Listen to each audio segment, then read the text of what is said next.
जय जगन्नाथ नमस्ते भलरे थांतु समस्ते। तो मु माउसी घरु आम दल्लीपल्ली को पळै आसीची जोठी कि मु पाठ पढुची। सकाळु उठी गाधेकी पूजा करवाटा मोर नीतिदिनिया काम।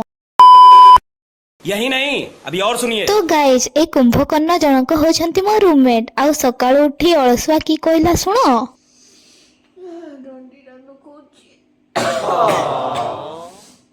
हो हो ठीक अच्छी मैडम को पाई चा बनी देवा आउ।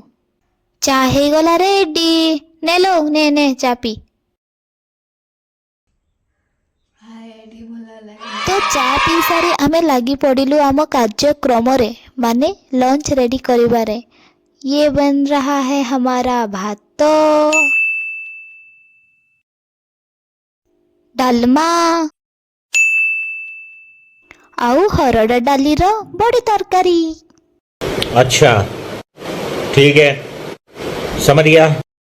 तो गाइस लंच रेडी ही जाछि आमे एबे खाइबू। Bye bye.